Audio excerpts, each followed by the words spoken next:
په سکرین تاسو ته ښکاري دا لیټ هاوس دی چې د 2 هفتو نه مسلسل په سوشل میډیا به تاسو دا ویډیوګانې ګورئ چې څوک دغلته لاړو او 13 ورځې کار وکړو یو میاشت کار وکړو نو هغه ته په پاکستاني 30 کروڑ روپۍ میلاویږي. اوس دوستانو په دې کې حقیقت څومره دی او دروغ څومره دی خو د هغې په وجود کې زمونږ پاکستانیان د دنیا ټول خلک ورته اپلای کوي چېرې زه ورته لاړ شم. ویله کېږي چې په دې 2 روزو کې دننه 40,000 پاکستانیانو اپلای کړي دا چې زه ورته لاړ شم او دا ویله کېږي چې آیا حقیقت دی او که دروغ دی چې د ثوابۍ د 19 کالو یو ځوان دا ورته سلیکټ شو. اوس دوستانو موږ کامیابي غواړو او دا وایو چېرې زه دغلته لاړ شم او کامیاب شم خو دا سوچ نه کوو چې زما د زندګۍ د څومره خطره میلاویږي لکه په 100 کې 90% دا زموږ د زندګۍ ته خطره ده زموږ زندګي ختمېدی شي ځکه دغلته چې څوک هم تللي دي نو که یو کس نیم ترې روغ راغلی هم د حقیقت او د دروغو پته نه لګي نو راغلی به وي خو نور په دغه ځای کې انسان ختمېږي. او بیا د تعجب خبره دا ده چې په دغه ځای کې څوک اوسېږي نه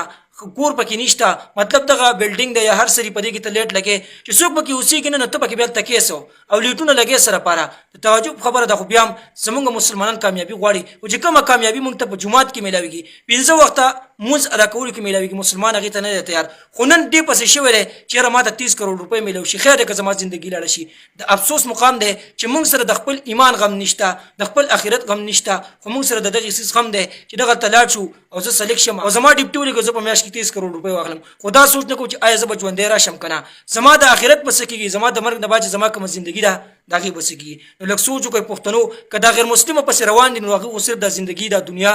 دا د پیسې دپاره او د دنیا د مزو لپاره ده خو زمونږ خو د دنیا د مزو لپاره نه ده که نه موږ به د آخرت سوچ کوو هغه ځای ته به نه ځو چې هلته موږ ته پته لګي چې زما زندګي ختمېږي هغه ځای ته به نه ځي د پیسو د خاطر خپله زندګي به دا ومه لګوئ دا ټول دروغ دی پراټ دی حقیقت یې رښتنه چې آیا داسې به وي او که نه وي خو زمونږ خلک ورپسې لګیا دي او لګېدلی دی نو خپله زندګي به دا ومه لګوئ او د افسوس مقام دی په مسلمان باندې چې د آخرت سوچ نشته او د دې څیز دپاره منډې تړلې دي.